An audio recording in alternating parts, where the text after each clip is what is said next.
Okay. Jagadish Reddy గారు, గత ఎన్నికల్లో మీరు భారీ మెజార్టీతో గెలవలేదు. స్వల్ప మెజార్టీతో మాత్రమే గెలిచారు రామరెడ్డి దామోదర్ రెడ్డిపై. అక్కడ గెలుపులో బీఎస్పీ క్యాండిడేట్ కిడ్నాప్ డ్రామా మీకు కొంతమేర ఉపయోగపడింది అని ఒక చర్చ నడిచింది. నష్టమైతుంది కదా, ఒట్టి జానాయి నష్టమవుతుంది కదా, లాభం ఎట్లయితుంది? మీరు అంటే రాకపోయారు మీరు. ఎందుకంటే అక్కడ నేను 3 సార్లు కూడా తక్కువ మేరతోనే గెలిచిన, అందులో సందేహం ఏం లేదు. అది టిపికల్ కాన్స్టిట్యున్సీ, కొంత ఫ్రాక్షన్ లాగా ఉంటుంది ఇప్పటికి కూడా. ఎవరు ఏ పార్టీలు ఉన్న వాళ్ళు ఆ పార్టీలే తప్ప పార్టీ వీడు రావడానికి ఇష్టపడరు. నేను కూడా నేను ఎప్పుడు కూడా పార్టీలు మార్చే ప్రయత్నం కూడా ఎప్పుడు చేయలే. వాళ్ళని ఎవరిని కూడా బలవంతంగా కేసులు పెడతానో లేకపోతే ఏదైనా లంచం ఇస్తానో ఇంకో పని చేస్తానో ఎప్పుడు కూడా మార్చే ప్రయత్నం కూడా చేయలేదు. నేను పూర్తి డెమోక్రాటిక్గానే పనిచేసిన. మీ ఇష్టం. నేను పోయినప్పుడు గ్రామాలలో వాళ్ళ పార్టీ సర్పంచ్లు ఉన్నా, ఇతరులు ఉన్నా, ఎంపీటీసీలు ఉన్నా, వాళ్ళతో కొబ్బరికాయ కొట్టేయడం కావచ్చు, వాళ్ళకి కావాల్సిన నిధులు ఇవ్వడం కావచ్చు, ఆ పద్ధతిలో పనిచేసిన నేను పూర్తిగా. సో అక్కడ ఇంకొకటి ఏంటి అని అంటే, నాకు మిగతా రాష్ట్రంలో లేని పద్ధతుల్లో అక్కడ కాంగ్రెస్లో 2 వర్గాలు ఉంటాయి. వాళ్ళు ఒకరికొకరు పోటీ పడుతూ పనిచేస్తుంటారు. ఎప్పుడు కూడా ఎన్నికలు వచ్చినప్పుడు ఇద్దరు కలిసి పనిచేస్తారు. కొంత బీజేపీ అభ్యర్థి కూడా అక్కడ లైవ్గానే ఉంటాడు. కాబట్టి మాకు అక్కడ ఎప్పుడు కూడా డివిజన్ అట్లే ఉంది, వర్టికల్ డివిజన్ ఉంది. మాకు 4 వర్గాలుగా వర్టికల్ డివిజన్ ఉంది. కాంగ్రెస్ బలం ఏంటంటే 2 వర్గాలు కూడా కలిసి పనిచేస్తాయి ప్రతి ఎన్నికల్లో. నేను వాళ్ళ మధ్యన వైరుధ్యాలు ఉపయోగించుకునే ప్రయత్నం కూడా నేను ఎప్పుడు చేయలేదు. నేను ధర్మయుద్ధమే చేసిన, అట్లనే వచ్చిన. 3 సార్లు ఎన్నికల్లో కూడా నాకు అంతే వచ్చింది. మొదటిసారి 2000, తర్వాత 5000, ఈసారి కూడా 5000, 4000. ఇప్పుడు ఓకే, ప్రణీత్రావు వ్యవహారం గురించి మాట్లాడదాం. ప్రణీత్రావు వ్యవహారం ఎక్కడి వరకు వెళ్ళబోతోంది? ప్రణీత్రావును అడ్డం పెట్టుకొని గతంలో బీఆర్ఎస్ ప్రతిపక్ష నాయకులపైన ఫోన్ ట్యాపింగ్కి పాల్పడ్డారు అనేది ఆరోపణ.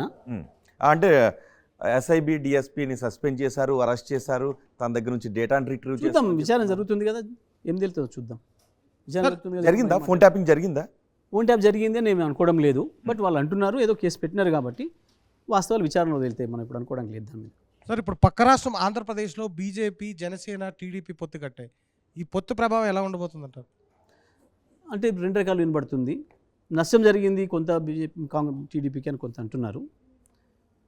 అక్కడ కొంత అర్బన్ అంతా కూడా ఏదో జగన్ వైపు ఉంది, రూరల్ అర్బన్ చంద్రబాబు వైపు ఉండే, రూరల్ జగన్ వైపు ఉండే అని అన్నారు.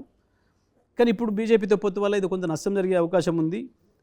మైనారిటీ ఓట్లను మొత్తం వన్ సైడ్ ఆయన కోల్పోయినాడు అనేదో కొంత నిర్ణయాలు, ఏదో ఫ్రెండ్స్ అక్కడ, నాకు కూడా ఫ్రెండ్స్ ఉన్నారు ఆంధ్రాలో, వాళ్ళు మాట్లాడుతూ అంటున్నారు నష్టం జరిగింది టీడీపీకి అనే మాట అంటున్నారు. అంటే మీ అబ్జర్వేషన్ ఏ విధంగా ఉంది? పొత్తులో ఉన్న పార్టీలు అధికారం స్థాపించే అవకాశం ఉందా, లేదంటే మళ్ళీ వైసీపీ అధికారాన్ని చేజిక్కించు? నిర్ణయాలు కొంత వినపడుతున్న మాట మాత్రం పొత్తు వల్ల నష్టం జరిగింది, చంద్రబాబుకు నష్టం జరిగింది, డెఫినెట్గా మళ్ళీ జగనే వస్తాడని అంటున్నారు. అక్కడ అంటే గత ఎన్నికల్లో మీరు రిటర్న్ గిఫ్ట్ ఇస్తామని చెప్పి అక్కడ రాజకీయాలను కొంత ప్రభావితం చేసే విధంగా మాట్లాడారు, అబ్జర్వ్ చేశారు. అందుకే చెప్తున్నాను కదా, ఇప్పుడు వస్తున్న మాట. మొన్నటి వరకు అయితే అర్బన్ చాలా వరకు కూడా చంద్రబాబుకి అనుకూలంగా ఉంది, రూరల్ మాత్రమే జగన్కు ఉంది అన్నారు. నిన్న మొన్న ఈ పొత్తుల తర్వాత అర్బన్లో ఉండే ముస్లిం, క్రిస్టియన్, మైనారిటీ ఓట్స్ కూడా మొత్తం వన్ సైడ్ అటువైపు నెట్టేసుకున్నాడు ఈయన పోయి. దానివల్ల జగన్కి లాభం జరిగింది, జగన్ వచ్చే అవకాశం ఉంది అనే మాట మాత్రం నా ఫ్రెండ్స్, అక్కడి నుంచి నా ఫ్రెండ్స్ మాట్లాడుతున్నారు. జగదీష్ రెడ్డి గారు, మొన్న ఎన్నికల ముందు చంద్రబాబు నాయుడు అరెస్ట్ విషయంలో టీఆర్ఎస్ నాయకులు వెళ్ళి ఆంధ్రప్రదేశ్లో ధర్నాలు చేసుకోండి అనేటువంటి వ్యాఖ్యలు చేశారు. ఆ ప్రభావం మీ ఎన్నికలపైన చూపించిందా? చంద్రబాబు అభిమానులు కొంత వ్యతిరేకించి ఉండొచ్చు, అది జరిగిందేమో. అది ప్రత్యక్షంగా కనపడదు మనకు. కానీ ఎందుకంటే చంద్రబాబు పూర్తిగా కాంగ్రెస్ సహకరించిండు అనేది వాస్తవం. ఎందుకంటే రేవంత్ రెడ్డి ముఖ్యమంత్రి కాగానే తెలుగుదేశం జెండాలు తీసుకొని గాంధీ భవన్కి పోయినారు. తెలుగుదేశం జెండాలు గాంధీ భవన్ ముందట కనిపించినాయి మనకు. ఆ తర్వాత వాళ్ళ మంత్రే స్వయంగా పోయి మా కాంగ్రెస్ కార్యకర్తల కంటే టీడీపీ కార్యకర్తలు ఎక్కువ పనిచేసినారు మా కొరకనే మాట ఆయన బహిరంగంగా చెప్పినాడు, వాళ్ళ ఖమ్మం జిల్లాకు సంబంధించిన మంత్రి. అంటే చంద్రబాబు రేవంత్కు పూర్తిగా మద్దతున్నాడు. అటు బీజేపీ కూడా మాట్లాడింది ఈయన, ఆయనకు చంద్రబాబుకి మోడీ, రేవంత్కు మోడీకి మధ్యన చంద్రబాబే మొత్తం కూడా వ్యవహారం నడుపుతున్నాడు అనే మాటను కూడా తీసుకొచ్చినారు బయటికి. అది కూడా వచ్చింది, అది వాస్తవం అయ్యే అవకాశం కూడా ఉంది. ఎందుకంటే ఇవాళ షర్మిల మనం కూడా చంద్రబాబే మాట్లాడి తీసుకుపోయి అక్కడ ప్లాన్ చేసినాడు మళ్ళీ అనే మాట కూడా వినపడతా ఉంది మనకు. ఇటువంటి అన్నీ చేయడంలో చంద్రబాబు సిద్ధహస్తుడు, అందులో సందేహం ఏం లేదు, అనుమానించాల్సిన అక్కరేం లేదు. మోడీ రాకముందు ఈ దేశంలో చంద్రబాబు నాయుడే పెద్ద నాయకుడు అనేది ఉండే. పాపం మోడీ వచ్చి మరిపిస్తున్నాడు, అది వేరే విషయం. ఒకరి మించి ఒకరు. ఏపీ రాజకీయాల మీద ఉంటుందా షర్మిల ప్రభావం? ఏపీ రాజకీయాల మీద ఉంటుంది. ఈ తెలంగాణలో ఏముంది, గాడు కూడా అంతే ఉండొచ్చు, పెద్దగా అంతకన్నా పెద్దగా ఉండే అవకాశం కనబడతలేదు. రైట్. ఇంతకు ముందు మీరు బీఆర్ఎస్ని విస్తరించే దిశగా టీఆర్ఎస్ని బీఆర్ఎస్గా మార్చింది, అందుకు ఆంధ్రప్రదేశ్లో కూడా ఒక శాఖను ఓపెన్ చేశారు. ఆ తర్వాత మహారాష్ట్రలో కూడా విస్తరణ తీసుకు వెళ్ళారు. ఇప్పుడు ఏమైంది? ఇప్పుడు ఇతర రాష్ట్రాల్లో విస్తరణ దిశగా చేసే ప్రయత్నాలు? చేస్తాం, మళ్ళీ కూడా చేస్తాం, నిలబడతాం, అందులో ఏం లేదు. తెలంగాణలో పూర్వవైభవం వస్తుంది, దేశవ్యాప్తంగా కూడా పోతాం, అందులో సందేహం లేదు. ఒక మేమేనే కాదు, ఇప్పుడు మీకు జాతీయ పార్టీలు అనుకున్న కమ్యూనిస్ట్ పార్టీలు ప్రాంతీయ పార్టీల స్థాయికి వచ్చినాయి. ఫార్వర్డ్ బ్లాక్ పార్టీలు లాంటి పార్టీలు కూడా మళ్ళీ తగ్గిపోయినాయి. ఒకప్పుడు బీఎస్పీ లాంటి పార్టీలు కూడా పక్క రాష్ట్రాలు కూడా ప్రభావం చూపినాయి, కొంత తగ్గినాయి. బీజేపీ పార్టీ మనం చూడంగా 2 సీట్లతో ఉన్న బీజేపీ పార్టీ ఇక్కడానికి వచ్చింది. 420 సీట్ల కాంగ్రెస్ పార్టీ 40 సీట్లకు కూడా పోయింది. కాబట్టి రాజకీయాలలో ఏ పార్టీ ఎప్పుడు ఎట్లా వస్తుంది అనే దానికి ఇది ఇట్లనే ఉంటుంది అని చెప్పడానికి వీలు లేదు. పడిపోయిన లేచిన సందర్భాలు చాలా ఉన్నాయి. మేము కూడా మళ్ళీ తిరిగి వస్తాం. తప్పకుండా బీఆర్ఎస్ పార్టీని దేశవ్యాప్తంగా కూడా చేస్తాం. మళ్ళీ రాష్ట్ర రాజకీయాలతో పాటు దేశ రాజకీయాల్లో కూడా ప్రభావితమైన పాత్రను కేసీఆర్ గారు పోషించబోతారు. రైట్. వచ్చే పార్లమెంట్ ఎన్నికల్లో ఎన్ని సీట్లు గెలుస్తామని అనుకుంటున్నారు? 16 మేమే ముందంజలు ఉంటాం, అందులో సందేహం లేదు. 16. కొన్ని చోట్ల కాంగ్రెస్తో పోటీ ఉంది, కొన్ని చోట్ల బీజేపీతో పోటీ ఉంది.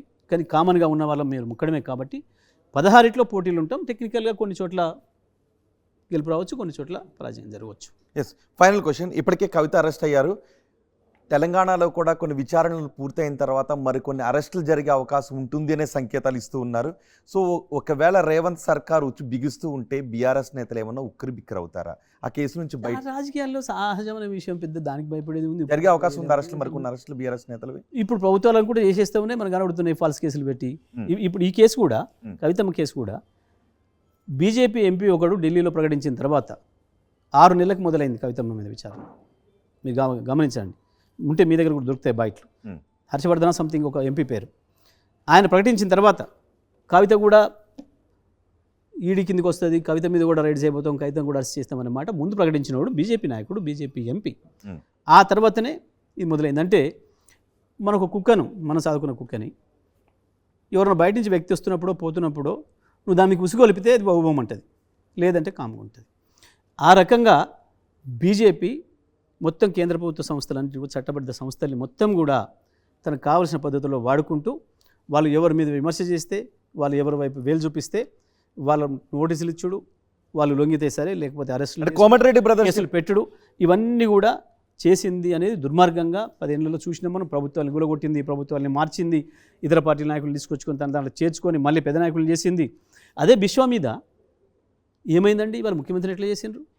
కాంగ్రెస్ పార్లమెంట్ సభ్యుడిగా ఉన్ననాడు నోటీసులు ఇచ్చిన ఈడీ ఏమైంది? వాళ్ళు ఎందుకు పోయింది?